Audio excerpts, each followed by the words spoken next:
Uno, Muy buenas noches con todos, estimados seguidores de Punto de Encuentro. El día de hoy, 1 de octubre, siendo las 9:10 de la noche, nos encontramos en vivo, esta vez con un invitado muy especial y muy capacitado, que es el economista César Peirano.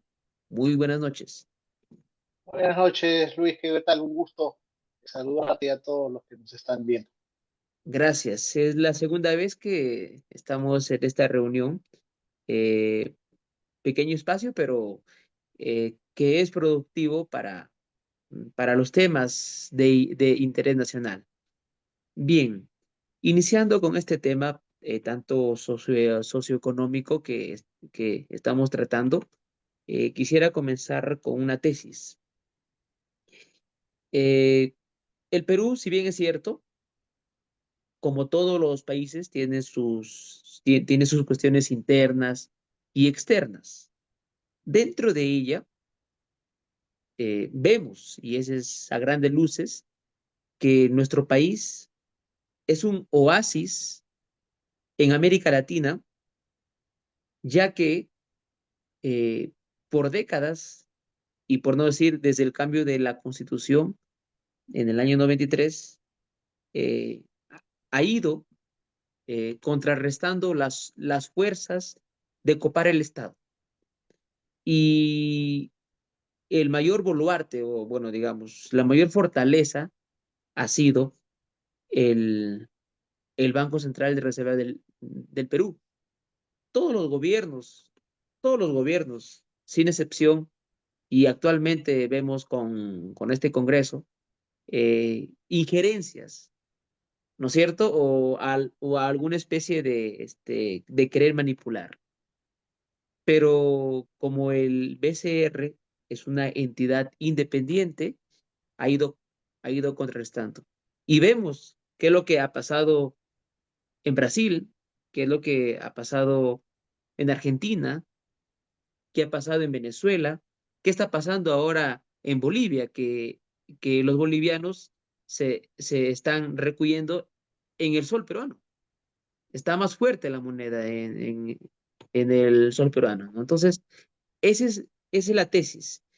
No somos potencia, no tenemos nuestras cuestiones internas como bajo presupuesto, perdón, baja inversión privada, eh, ha crecido la, la pobreza, pero nos mantenemos en un sostenido crecimiento que todavía no se dispara.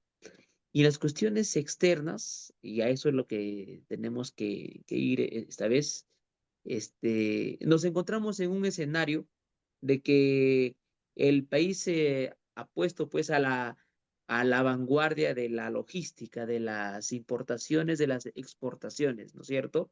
Y se va a convertir en un hub. Y por los aranceles.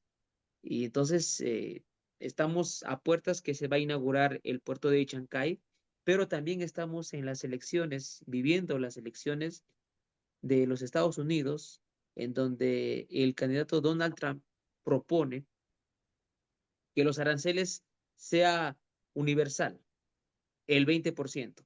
La Unión Europea, eh, impulsada por sus cuestiones internas, quiere protección, o sea, quiere protección a a su marco internacional.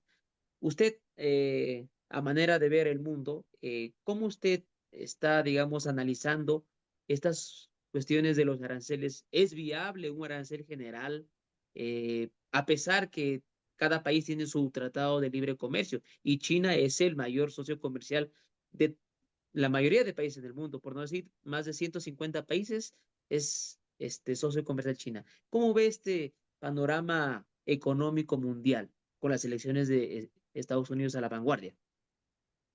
Es muy interesante porque nosotros, por lo menos cuando yo estudié economía en la universidad, que fue a partir del año 98, se hablaba del fin de la historia. Esa era la tónica, digamos, de género.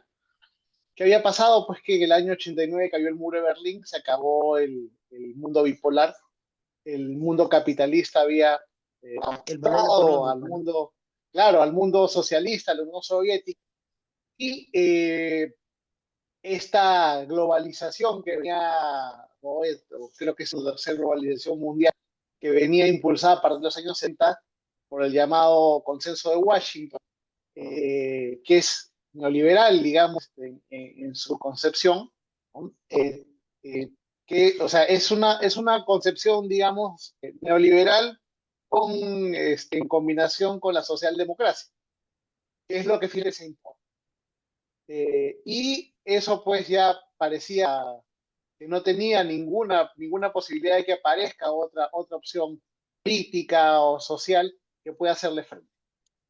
Y ante esa, digamos, situación, bueno, el Perú se posicionó a partir de la Roma de los años 90, ya en la parte final del desarrollo de este globalizar, se logró posicionar y de una manera interesante. Se resolvieron muchos temas, como bien lo decís tú, el caso de política monetaria, se resolvió por la inmensa cantidad de dólares que ha ingresado por las exportaciones mineras, que ha sido lo que nos da la fortaleza de la moneda, es básicamente eso, tener la cantidad de reservas que tenemos acumuladas que permiten poder hacer frente a cualquier movimiento especulativo sobre el tiempo. Y eso le da estabilidad al mercado, ¿no? Al mercado. Y por otro lado, digamos, en la parte política, no, el cambio de constitución pues garantizó digamos, autonomía del Banco Central, con lo cual pues esta política monetaria se ha venido manteniendo estable por el tiempo. Sin embargo, como bien dices, no ha sido suficiente. Y así como en el Perú no ha sido suficiente, en los demás países de Latinoamérica, en los demás países del mundo, esta pica globalizadora ha tenido ganadores y perdedores. En la parte macro, el país más ganó es China, ¿no? China logró sacar con transacciones extranjeras, eliminación con capital estatal y capital local, saca pobreza a más de 500 millones de personas. Entonces eso es algo espectacular, algo que no existe, ¿no? Pero el modelo que viene, o el modelo económico que viene implícito en este transfer de Washington, tiene lo que le llaman un 80-20, 70-30, que es 70 o 80% personas que están dentro del juego y 20 o 30% de personas que fuera. Entonces, en esa discusión, me acuerdo, por el tema de cuando estudiaba yo economía, se discutía en esos momentos, la implementación de este modelo, cuánto porcentaje de la población, en el caso de Perú, iba a dejar fuera. Entonces se especulaba que iba a ser 30%, ¿no? O sea, 30% de la población era la pobreza estructural, que no se podía romper por mecanismos de mercado y que se estaba, en el caso de las propuestas que se escuchaban en entonces, claro, ¿por qué? Porque no había forma, ¿no? La democracia lo que te dice es, Estado no, el privado no llega, el Estado tiene que hacer. Entonces, ese 30% se ocupó del Estado. Y en la parte final de esta globalización que empezó en los años 2000, 2000, pues han venido propuestas mucho más activas de parte del rol del Estado dentro de la economía. Estos bonos universales, a las riquezas, ¿no? O sea, dan al Estado una preponderancia mayor dentro de la economía.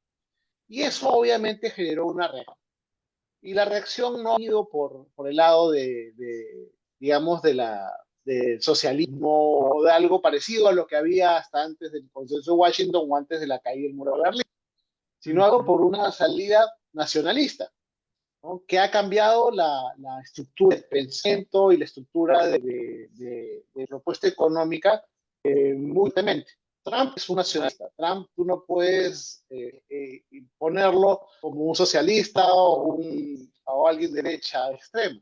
Es otra cosa totalmente distinta. Putin tampoco lo es por los esquemas de derecha. O sea, el esquema de izquierda y derecha para el análisis de lo que está pasando hoy en el mundo ya no es tan útil.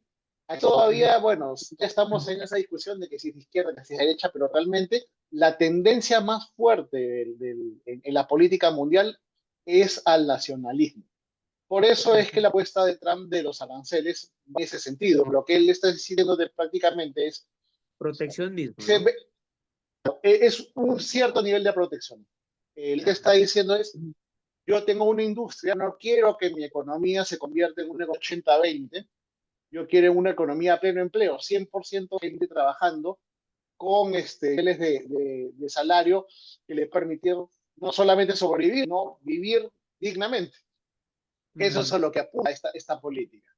¿No? No es solamente como pasa, por ejemplo, aquí. Eso es algo que creo que discutimos la vez pasada. Aquí nosotros en el Perú hemos perdido la capacidad de indignación de ver un trabajador pobre. O sea, tú tienes aquí en el Perú gente que trajiste en una planilla formal que es pobre, porque su salario no le alcanza para sobrevivir, a un departamento, a una vivienda, mandar a los hijos al colegio. O sea, esa es la realidad, cosa que en otros países no sucede. ¿Por qué? Porque a partir de como te digo, a partir de la reforma de los 90, la cual venimos analizando y viendo el comportamiento de la clase trabajadora, pues ha hecho que no tengamos ya, hemos perdido, ¿no? Esta correlación de lo que tiene que ser un trabajo digno, ¿no? Para una persona que trabaja, ¿no? Y que da su laboral por un salario. Entonces, en el mundo en el cual estamos ahora, donde estos movimientos nacionalistas están entrando con mucha más fuerza, pues aquí en el Perú nos ha dejado desnudos, ¿no? La salida política que hemos tenido, que fue la que ha venido ocurriendo, ha sido, digamos, movimientos de derecha más liberales, ¿no? Neoliberales, como PEPA, primero de Humala, ¿no? A partir de Humala creo que da el primer campana de que las cosas están saliendo bien como sabe, ¿no? Él era un militar, bueno, militar de izquierda, que moderó su curso para entrar a algo muy, muy cercano a la democracia, ligado por los caviares que son la social, o los progres de aquí del Perú. Ujú. Entonces, eso es un modelo socialdemócrata con una intención muy fuerte del Estado electo. No solamente regulador, los neoliberales te dicen el Estado regula, pero el sector privado es el que produce. En la socialdemocracia, entendida por lo que es la presidencia actual, no solamente eso, no es solamente que el Estado regula, el Estado participa activamente de la economía. Ya no, por lo menos en el caso peruano, activamente con empresas estatales, como era hasta los años 80, sino Ujú. básicamente entregando bonos, o sea, disponiendo presupuesto público para intervenir en la economía, mejorar, digamos, el consumo, por lado de entrega de dádivas. Por eso es que, si tú ves a partir del 2014, la política es de endeudamiento y déficit fiscal. Ha ¿No? ido Entonces, creciendo. claro, esta economía socialdemócrata, caviar, digamos, es Ah, con eso. Me endeudo, como la economía crece, el porcentaje de la deuda sobre el PBI no se altera, pero la cantidad de dólares que van ingresando por endeudamiento va creciendo. Hasta que llega un punto en el cual la economía no crece más porque o sea, obviamente los agentes económicos no son idiotas, saben que están endeudando más y que en algún claro. momento puedes tener problemas de repago.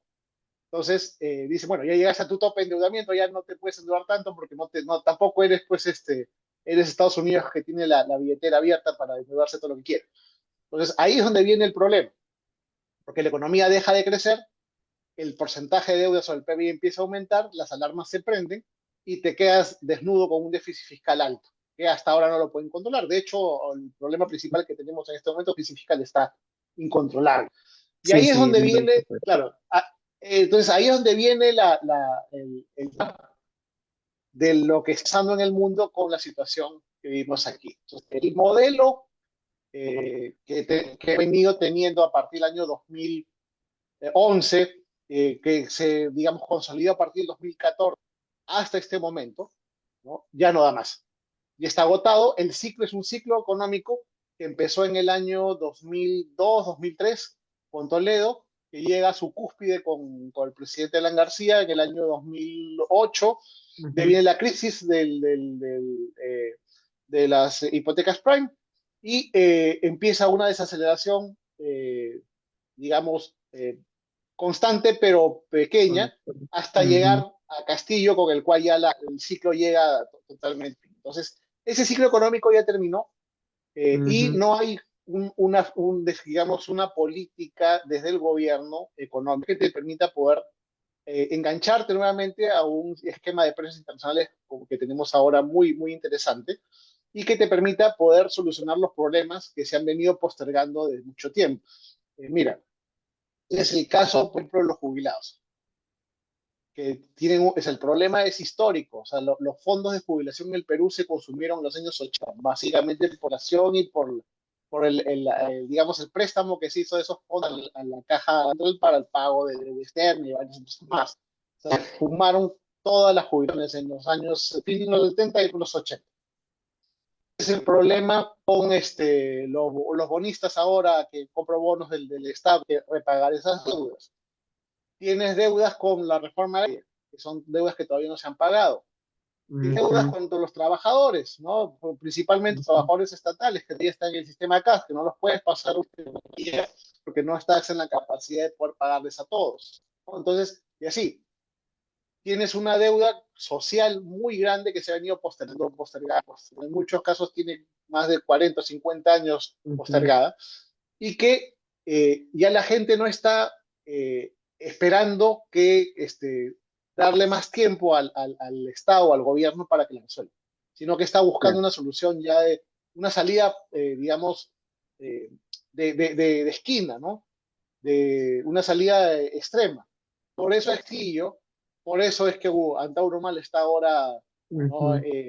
Liderando las encuestas, porque la gente no está dispuesta a esperar. Entonces, ese vacío social, esas deudas pendientes con es lo que los números macro no te muestran.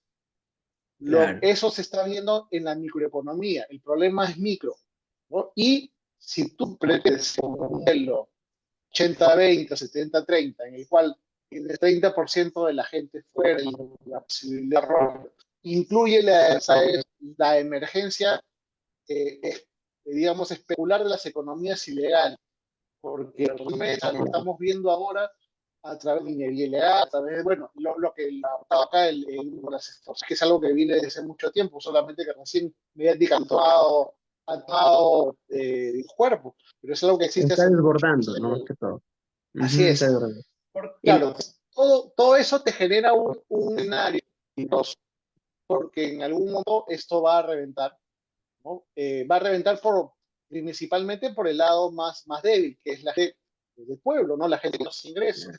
La masa salarial no se puede recuperar a lo que les tenía pre-pandemia.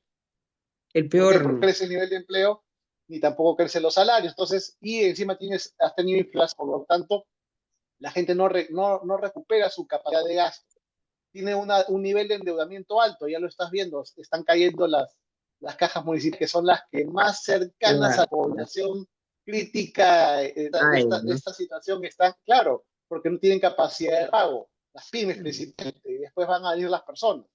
claro, Primero van a ser las pymes, ujú. ¿no? Después El van a venir las escenario, medianas y después las personas. Entonces, ese claro, escenario es el que no se está trabajando desde de parte del gobierno, ¿no? Ese es claro, el realmente el escenario, peligro que hay. en el extremo de ese escenario en el que tú desarrollas, es caer, ¿no es cierto?, en este vacío de poder que lo tome alguien más proteccionismo. Por eso es el escenario mundial, por eso es el escenario mundial. Entonces, como otros países en el mundo intentan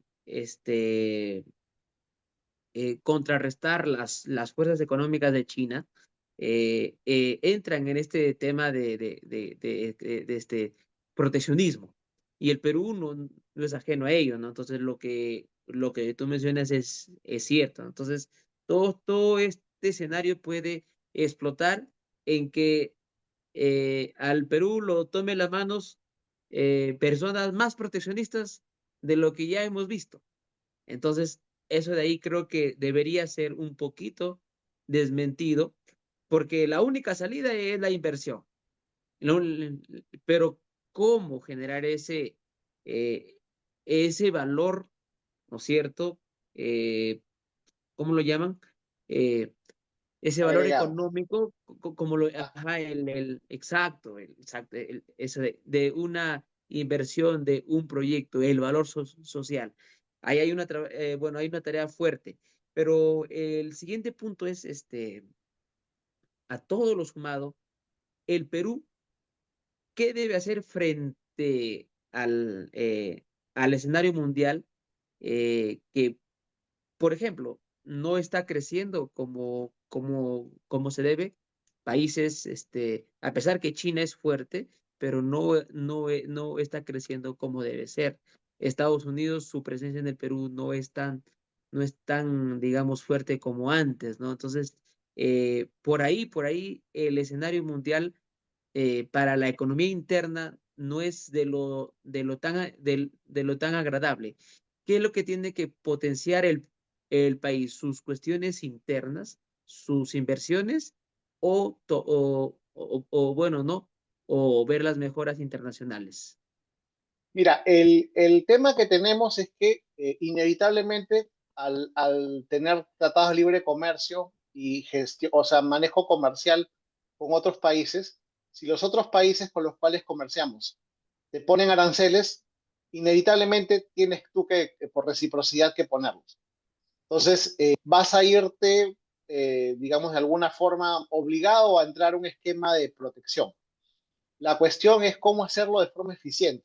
De hecho, mira, ya hay varios papers del Banco Mundial y el Fondo Monetario en el cual ellos recomiendan que los países deben entrar a un esquema de industrialización con sectores específicos, ¿no? O sea, el papel del Estado es la promoción de sectores donde tengan las mejores ventas competitivas que les permitan poder industrializar. ¿Cuál es el objetivo?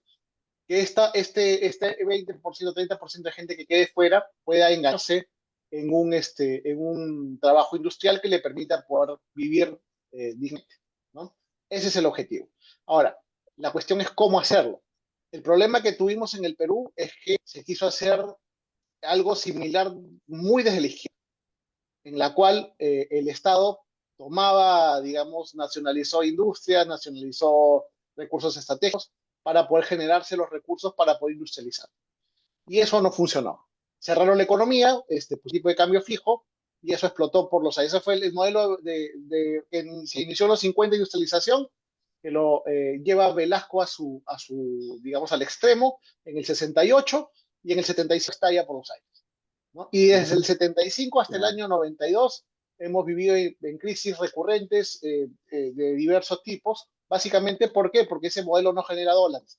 No genera dólares porque está en la economía cerrada y con tipo de cambio fijo, entonces te genera inflación, acabas con el Banco Central prestándole plata al gobierno para poder trabajar. Entonces, es como lo que Entonces, tiene Argentina hoy día. Eso fue claro. nuestra historia recurrente desde los años 70 hasta el 92. Entonces, lo que tenemos que hacer es justamente eso, es hacerlo de forma diferente, diferente, que es básicamente dándole prioridad al sector privado, que el sector privado sea el que ¿Cuál debería ser pueda la tener, posición del Perú ante esas claro, situaciones? es inevitable que vayamos a ir a un esquema industrial. O sea, tenemos que ir a un esquema industrial porque tienes dos variantes, la parte económica y la parte política. En la parte económica, si tú no le das un impulso a este momento de la economía a través de un trabajo eh, en la parte micro, generando emprendimiento, nuevas industrias. O sea, ¿cómo te podrías imaginar tú hoy día que Fomentar. alguien, por ejemplo, de tu generación, quisiera Ujú. invertir el excedente de dinero que tiene? ¿No? Si tú tuvieras 100.000 o 120.000 dólares, ¿en qué lo invertirías? ¿Ya? Pregunta. Y todos te van a decir, Sí. no, yo me compro un departamento, lo alquilo y vivo de la renta. Ujú. Entonces, el 90% de gente está diciéndote eso. ¿Qué? Porque es la mejor opción que esta economía te da, ¿no? Claro, Claro. eso es casi un sistema feudal, o sea, eso no es capitalista. Vivir de No la es renta no capital. es no es capitalista, estamos regresionando. Y eso sucede en la agricultura, sucede en la minería, sobre la minería informal, ¿no? Bueno, Donde hay este tipo de aprovechamientos de la gente que tiene mayor capacidad y a través de obtención de renta, pues se genera un ingreso. Pero bien. esos ingresos finalmente no se reconvierten en lo que quería ser una economía avanzada, en una industria, en un emprendimiento, en una nueva empresa, ¿no? Sino simplemente se acumula, se acumula. Por eso es que Bien, estamos con niveles tan altos de claro. ahorro y no tenemos inversión. Porque la gente no invierte. Bueno, prefiere comprarse un departamento y alquilarlo que invertir en una pyme o en una industria. Entonces, ese es el papel del Estado en este momento, cómo reconvertir o ese nivel de ahorro que tenemos en Diversificar la industria, economía. en inversión Ujú. productiva, exactamente. Ese La es producción. exacto.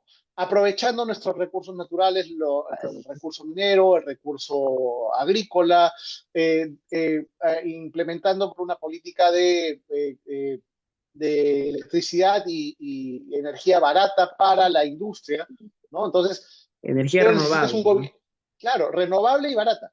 Entonces Ujú. necesitas tú un Estado que se debe hacer ese tipo de política. Y por el lado político, que la gente ya no te espera más.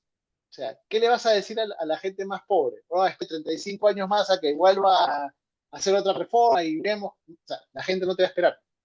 Hay gente que ya tiene mucho tiempo esperando y no se solucionan sus problemas. Prefiere ir a trabajar en la minería informal o ilegal, en el caso de Madre de Dios, o en la informal en el caso del sur latino, ¿no? O ir a trabajar en la droga, o ser lavador de dinero o el caso Chibolín es eso, básicamente, ¿no? Claro, Es un esquema de lavado de dinero a gran escala.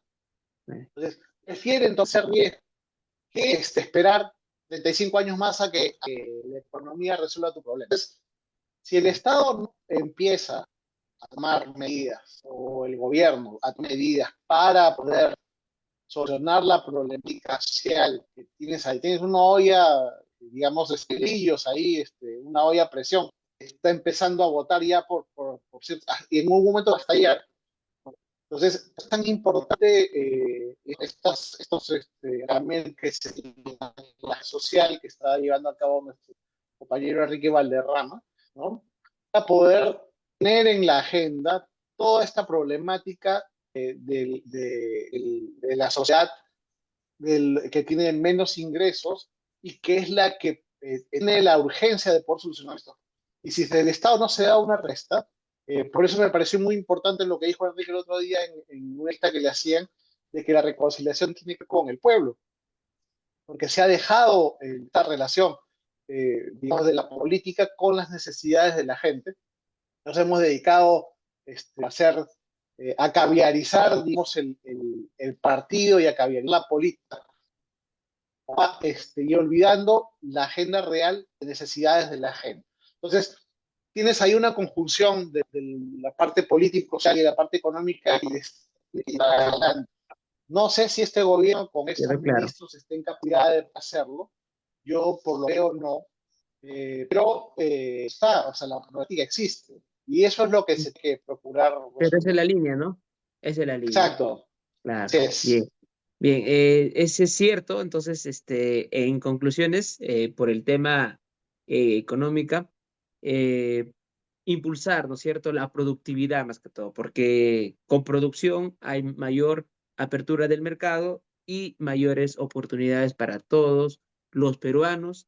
Y en lo político, el Perú debe de mantener una posición, eh, no tan tibia, pero sí frente al mundo, esclarecedor en sus políticas internas. Bien, estimado César Perano, muchas gracias, de verdad, otra vez, por la interna nos están diciendo para terminar ya. Tienen otro programa, pero bien. Bueno, yo te agradezco demasiado por esta vez. Esperemos que nos den otra tercera oportunidad porque hay muchos temas que hablar, ¿no? Entonces sí es Claro que importantísimo sí. hablar de todo, ¿no? Bien, bueno, no sé, algunas palabras finales para poder finalizar de una vez. Simplemente agradecerte por el tiempo, también a los compañeros de Punto de Encuentro. Y ya estaré una tercera entonces para discutir la demás problemática nacional. Claro, gracias. Bueno, ante todo, muy buenas noches con todos, estimados seguidores de Punto de Encuentro. Y gracias, César, por estar acá. Buenas noches. Gracias, buenas noches.